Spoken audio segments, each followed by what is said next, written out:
And the Holy Spirit plays games with you. Oh, yeah. The Holy Spirit will diddle the text so that there'll be puns in there that you will miss unless you've really put it in a very high regard. Yes. Let me give you an example. Can I give you a simple Yes. example? Yes. You remember Rahab shields the two spies. She gave them sanctuary.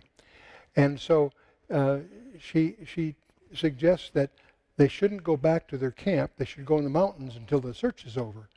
And she's going to lower them outside the window, and they should go hide till the search is over. They say, okay, good. What we will do, we'll take that cord, and that'll mark have your family come, and we'll give you sanctuary as quid pro quo here. Well, it's interesting if you study the text in the Hebrew. When she speaks of the line, she uses the word hebel, which can mean a cord, but it's also a word that can mean pain, suffering, and trauma. It just happens, a pun. Wow. When they refer to, this is about verse 15 of chapter 2 of Joshua, when they refer to the line, they use a different word. They don't use hebel, they use tikva, which is a word that can mean a line, but it also can mean hope. Ha Tikva is the national anthem of Israel, the hope, right? So you begin to realize that between her using the word hebel and their using the word tikva, she suggests that they should hide in the hills for 3 days. Now, why did she say 3 days? I don't think she knew. But the Holy Spirit had her say 3 days. Why? There's 3 days between the trauma of the cross and the hope of the resurrection. And you have, if you know the language, you suddenly see the Holy Spirit playing games there. Now, some people say, Chuck, you're making too much of that. I don't think so. And I can give you example after example of that kind of thing. As you're sensitive, the higher you place your respect for the text, the more those things will come out at you. And we all know the story of Abraham offering Isaac, right? Yes. And we all know he went up the hill, and Isaac said, "Here's the wood. Where's the lamb?" And Abraham said, verse 7, chapter 22, he says, "The Lord will provide Himself a lamb."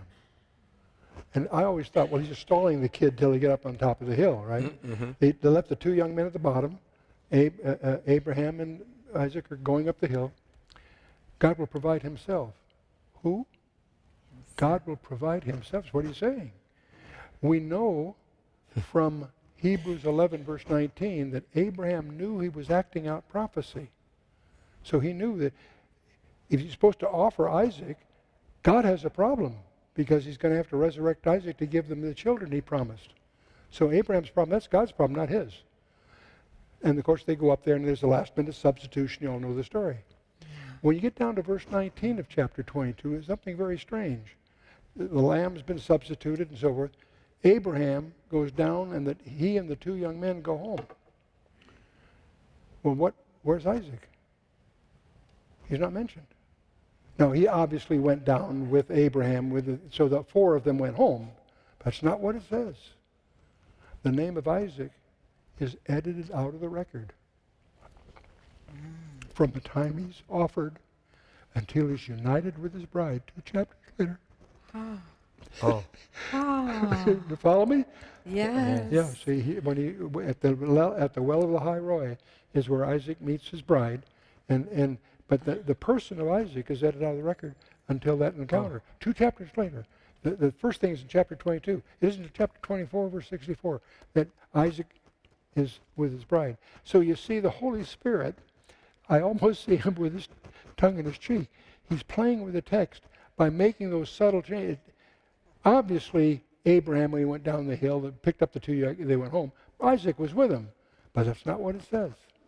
Isaac's edited out of the record, so it fits the model, if you follow me. Yes. When you read Hebrews chapter 11, verse 19, Abraham knew he was acting out a prophecy.